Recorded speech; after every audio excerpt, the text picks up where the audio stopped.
Hello everyone, a very good morning, very good afternoon and very good evening to all my dear children. कैसे हो बेटा आप लोग?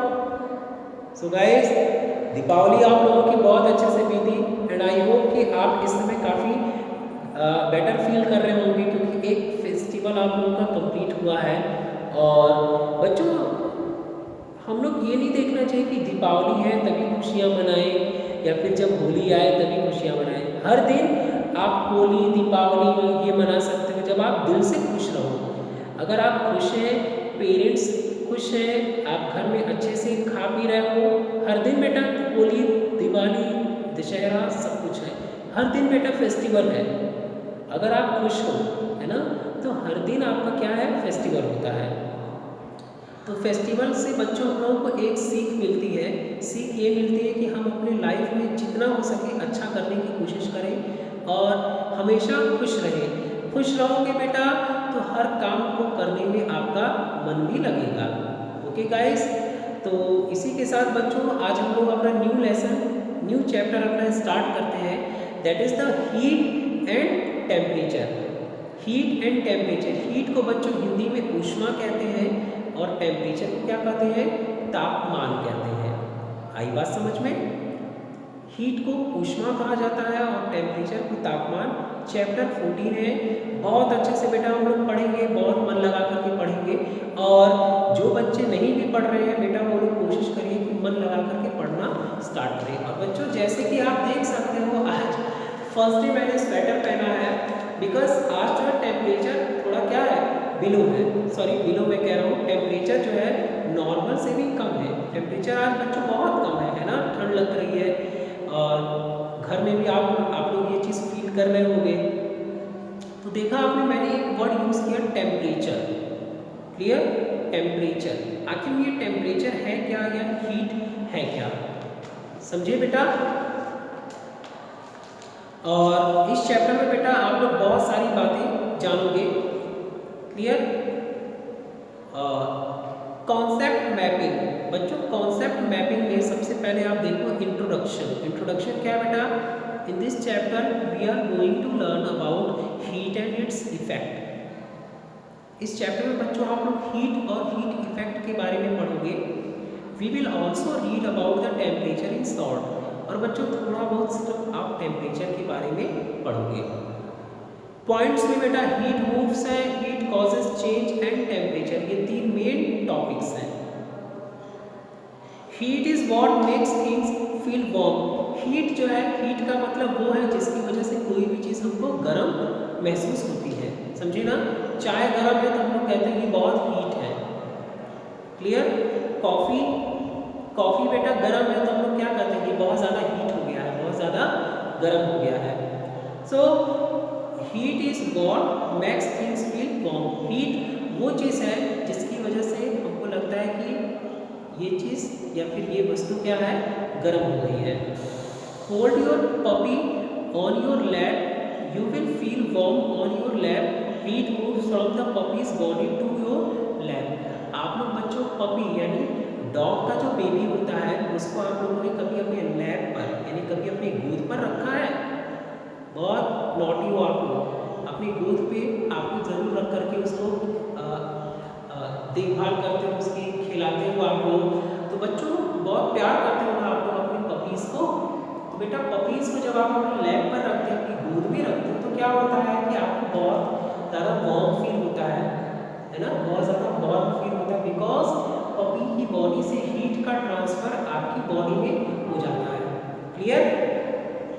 Now heat moves यानी गर्माहट जो है इधर से इधर चलती है, ठंडे सामान से गर्म सामान की ओर चलती है या फिर गर्म सामान से ठंडे सामान की ओर चलती है। हॉट बॉडी से कोल्ड बॉडी, हीट ऐसे मूव करती है या फिर कोल्ड बॉडी से हॉट बॉडी ये मूव करता है। तो हम लोग को पता है बच्चों कि जो हीट का मूवमेंट होता है from the hot body to the cold body, यानी गर्म चीज़ से जो हीट है वो ठंडी चीज़ में क्या होती है, ट्रांसफर होती है या फिर मूव होती है। चलिए इसी को हम लोग पढ़ते हैं और समझते हैं।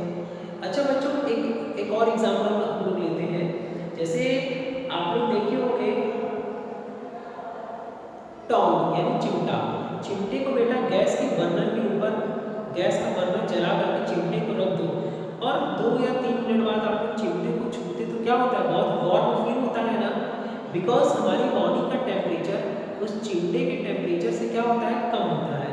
यानी हम कोल्ड बॉडी हुए और जो टॉन्ग है यानी चिमटा वो क्या है, हॉट बॉडी हुई। तो हीट का ट्रांसफर कैसे हुआ, from the hot body to the cold body, इसीलिए बच्चों हमको वार्म फील होता है। Stand near a cosy fire on a cool day, heat from the fire moves and warms the air around you.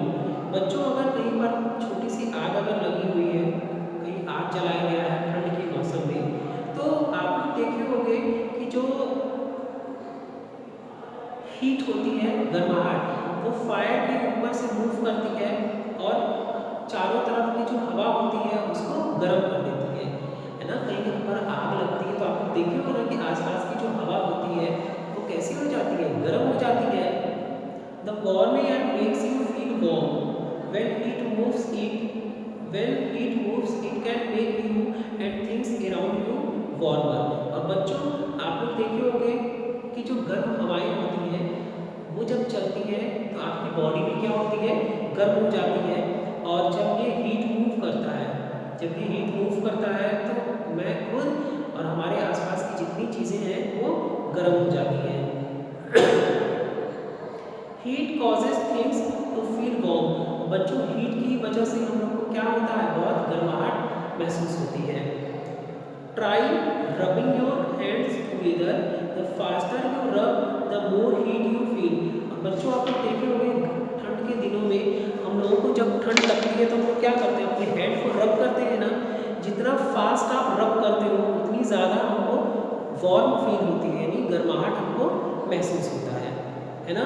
आप लोग देखे होंगे कि जब भी ठंड लगती है तो हम लोग क्या करते हैं, तुरंत हैंड को रब करते हैं, बिकॉज रब करने से हीट प्रोड्यूस होता है और हीट से जब हीट प्रोड्यूस होता है तो हमारी बॉडी क्या होती है, वार्म हो जाती है।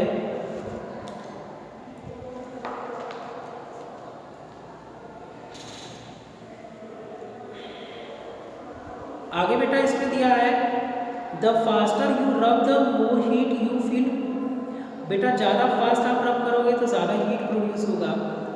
If you move your hands apart the heat from your hands move. और बच्चों जैसे जैसे आपके हैंड में वार्म यानी हीट प्रोड्यूस होगा, वैसे वैसे जो हीट है वो हॉट बॉडी से पूरे कोल्ड बॉडी में क्या होगा, मूव करना स्टार्ट होगा। यानी बॉडी का जो हीट है वो हैंड से ऊपर की ओर क्या होगा, मूव करना स्टार्ट हो जाएगा। It also moves in air. और ये थोड़ी बहुत जो गर्माहट होती है ना वो एटमॉस्फेयर के एयर में भी क्या हो जाएगा, मिक्स हो जाएगा। Heat always moves from warmer objects to cooler ones. We can not see heat move but we can feel it. बच्चों जो हीट होता है ना वो वार्मर ऑब्जेक्ट से कोल्डर ऑब्जेक्ट की तरफ मूव करता है, यानी गर्म सामान से ठंडे सामान की तरफ जो हीट होता है वो मूव करता है। और बेटा हम लोग हीट को टच तो नहीं कर सकते हैं लेकिन उसको फील ज़रूर कर सकते हैं, हम लोग महसूस करते हैं बच्चों, है ना। जो हीट होता है बेटा उसको टच आप नहीं कर सकते, देखिए कितना गर्म है, उसको महसूस कर सकते हैं, तुरंत अपना हाथ हटाते हैं, कहते हैं कि भैया ये तो गर्म हो गया है। आगे बेटा चलते हैं। हीट कॉजेस चेंज, यानी हीट की वजह से चेंज भी होता है बेटा, यानी गर्मी है, सॉरी अगर हीट है, गर्माहट है तो उससे कुछ चेंज भी होता है, यानी कुछ बदलाव भी होता है। सबसे अच्छा एक एग्जांपल बेटा, सबसे अच्छा फ्रीजर में रेफ्रिजरेटर जो है उसमें जो फ्रीजर होता है बेटा, उसमें आप लोग देखे होंगे कि आइस को आप फ्रीज करते हो ना, आइस को यानी बर्फ़ जमाते हो, फिर बेटा उस बर्फ़ को अगर हम अपने हैंड पर रखेंगे, हैंड पर यानी सॉरी पाम पर रखोगे, पाम का मतलब हथेली होता है, हथेली पर रखोगे तो वो आइस को क्या होगा, मेल्ट होने लगेगा, पिघलने लगेगा। अच्छा हैंड पर नहीं रखना चाहते हो तो आप एटमॉस्फेयर में यानी बाहर प्लेट में निकाल कर ही रखते हो तो भी वो क्या होगा, मेल्ट होने लगेगा। इसका मतलब ये कि जो एटमॉस्फेयर का टेम्परेचर है वहाँ पर हीट है ना, वहाँ पर गर्माहट है, तो जो आइस है वो क्या करता है, हीट को एब्जॉर्ब करता है, हीट को एब्जॉर्ब करता है और मेल्ट हो जाता है। क्लियर। तो यहाँ आपने देखा कि हीट की वजह से एक सॉलिड सबस्टेंस है वो लिक्विड में क्या हो गया, मेल्ट हो गया, यानी वो हीट को एब्जॉर्ब किया और मेल्ट हो गया।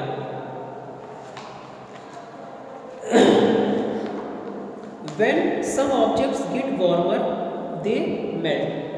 जब कोई ऑब्जेक्ट गर्म हो जाता है तो वो मेल्ट होने लगता है, यानी पिघलने लगता है। Butter melts when it gets warm, butter changes its shape when it melts. बच्चों आप लोग देखे होंगे बटर यानी मक्खन, आप लोग रोटी पर लगाए होंगे ना, रोटी पर। रोटी बच्चों जब गर्म होती है तो जब जैसे ही बटर उस पर लगाते हैं तो बटर क्या होता है, पिघलने लगता है। दूसरा बेटा आप लोग ये भी देखे होंगे घी को, देशी घी जो होती है बच्चों ना, जाड़े के टाइम में सॉलिड हो जाता है, जम जाता है, और उसको जब रोटी पर रख दे तो वो क्या होता है, तुरंत पिघल जाता है। बिकॉज हमारी जो रोटी होती है वो बहुत ज़्यादा हीट रहती है, और हीट की वजह से जो घी है या फिर बटर है वो क्या होता है, मेल्ट हो जाता है। आगे butter changes its shape when it melts, butter अपना शेप चेंज कर देता है जब वो पिघलता है। ओके गाइस, आगे that is why we always keep butter in refrigerator और in ice box. We can also take an example of ice cream. बच्चों आप लोग ये देखोगे कि बटर को रेफ्रिजरेटर में हमेशा क्यों रखा जाता है, रेफ्रिजरेटर में इसलिए रखा जाता है ताकि वो मेल्ट ना हो पाए, वो पिघल ना पाए और वो सॉलिड फॉर्म में ही रहे। कभी कभी उसको आइसक्रीम का जो बॉक्स होता है उसमें भी पैक करके हम लोग रखते हैं, कभी आप लोग देखे हो ना। अच्छा बच्चों ये बताइए, आप लोग बटर भी खाते हो ना, उस बटर में सॉल्ट थोड़ा महसूस होता है, यानी नमक, नमकीन होता है ना, वो थोड़ा सॉल्टी होता है। और सबसे अच्छा बटर जो है वो अमूल कंपनी का आता है, अमूल कंपनी। अमूल का बेटा आप लोग मिल्क भी पिए होंगे, अमूल की छाछ भी आती है, यानी मट्ठा जिसको कहते हो, और अमूल का मिल्क आता है, और मिल्क शेक आता है, और अमूल का बटर भी आता है। Heat can change object in different ways. बच्चों हीट की हेल्प से ऑब्जेक्ट को चेंज किया जा सकता है कई तरीकों से। सो कई तरीकों से हम लोग ऑब्जेक्ट को हीट से चेंज कर सकते हैं। सम ऑब्जेक्ट्स में change with a little heat. कुछ ऑब्जेक्ट ऐसे होते हैं जो थोड़ा सा हीट देने पर ही वो चेंज हो जाते हैं। जैसे बच्चों क्या है, आइस और बटर, थोड़ा सा हीट दोगे वो क्या होगा, तुरंत मेल्ट हो जाएंगे, यानी पिघल जाएंगे।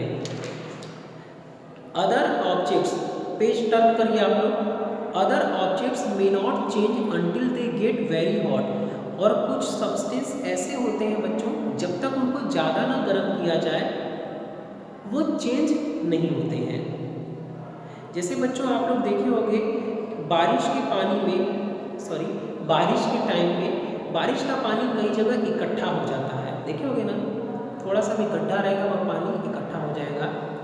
यू माइट हैव सीन,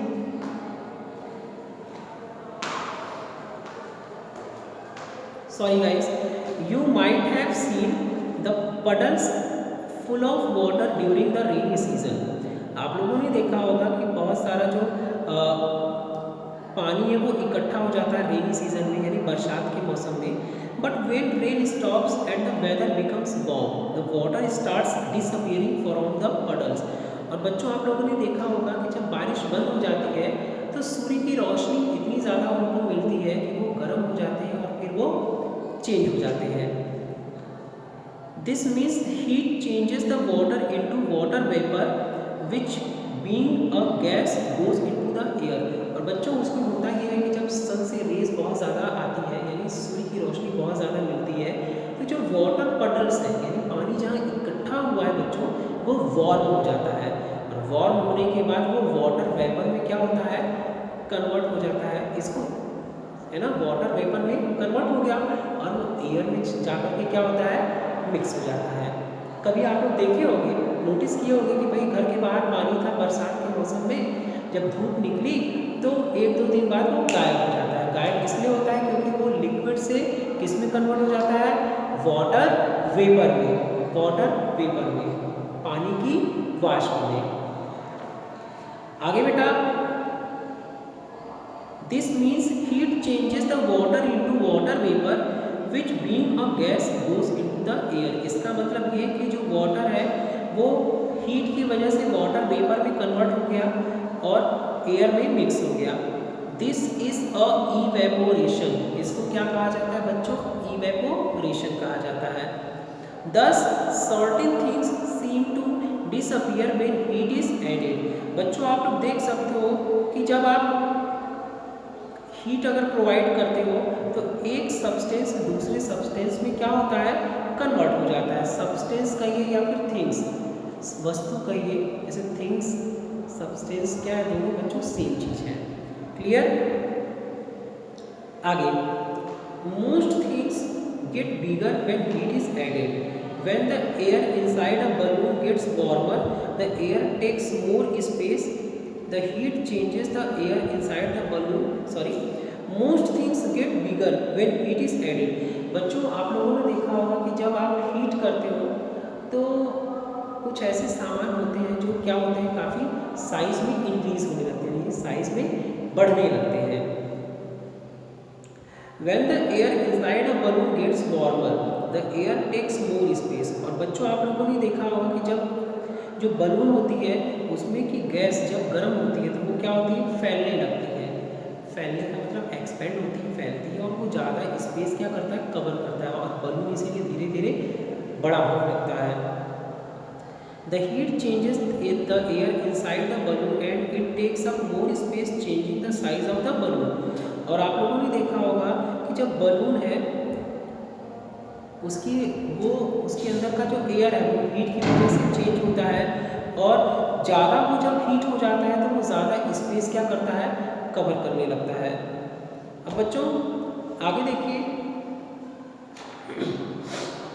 इसमें बेटा एक चीज़ है उसको हम समझाना चाहते हैं आप लोगों को, ध्यान दीजिए बेटा। आइस, आइस को क्या कहते हैं? बर्फ कहते हैं। फिर बेटा वाटर, इसको क्या कहते हैं? पानी कहते हैं। और बेटा ये क्या है? Water vapour. वाटर वेपर का मतलब होता है पानी की वाष्प। और बच्चों इसी पानी को जल भी कहा जाता है। क्या कहते हैं? जल भी कहा जाता है। और बेटा जल का फॉर्मूला क्या होता है? H2O। क्या होता है? H2O। H क्या है? हाइड्रोजन है और O क्या है? ऑक्सीजन है। तो बच्चों जब आप आइस को हीट करते हो, जब आइस को हीट करते हो तो किसमें कन्वर्ट होता है? वाटर में। और वाटर को जब आप हीट करते हो तो वो किसमें कन्वर्ट होता है? वाटर वेपर में। किसमें कन्वर्ट होता है? वाटर वेपर में। आप लोग देखिए बच्चों, ये देखिए आपका प्लेट है और बच्चों इसमें अगर आइस का क्यूब रखा हुआ है, समझे? ये क्या है? आइस क्यूब से। आइस क्यूब्स बेटा जब आप इसको हीट प्रोवाइड करोगे, यानी हीट एटमॉस्फेयर में जब आप रखोगे तो क्या करेगा? एटमॉस्फेयर की गर्मी को क्या करेगा? एब्सॉर्ब करेगा और एब्सॉर्ब करने के बाद क्या होगा? तुरंत मेल्ट हो जाएगा। किसमें? वाटर में मेल्ट हो जाएगा। That is clear? Okay guys. और बच्चों जब ये लिक्विड में कन्वर्ट हो गया तो अभी जस्ट आपने पढ़ा कि जो वाटर बबल्स होता है, सूर्य की रोशनी जब बहुत ज़्यादा मिलती है तो वो क्या होता है? इवेपोरेट हो जाता है और गायब हो जाता है। एक तरीका और है, एक तरीका और ये भी है कि आपने देखा होगा कि एक छोटा सा बाउल यानी स्टील का एक कटोरा है, उसमें थोड़ा सा पानी ले लीजिए और गैस के बर्नर के ऊपर अगर आप रख देते हैं तो क्या होगा? पानी बॉयल होना स्टार्ट होगा, बॉयल होने लगेगा, फिर कुछ देर बाद देखोगे कि वाटर जो है पूरा गायब हो जाएगा। यानी गायब होकर के कहाँ चला गया? एटमॉस्फेयर में मिक्स हो गया। यानी उसके अंदर का जो वाटर था वो हीट को एब्जॉर्ब किया, वाटर वेपर में कन्वर्ट हुआ और एटमॉस्फेयर में मिक्स हो गया। Clear guys? तो आइस को वाटर में हीट करके कन्वर्ट करोगे, फिर वाटर से वाटर वेपर में जाओगे तो आप उसको हीट प्रोवाइड करोगे। So love you guys. आज यहीं पर हम अपना लेक्चर फिनिश करते हैं और आप लोग घर पे इस बुक को पढ़िएगा, मन से पढ़िएगा। जो प्रॉब्लम होगी वो मेरे से पूछना। बाय बाय, टेक केयर बेटा, मिलते हैं अगले लेक्चर में। Thank you so much.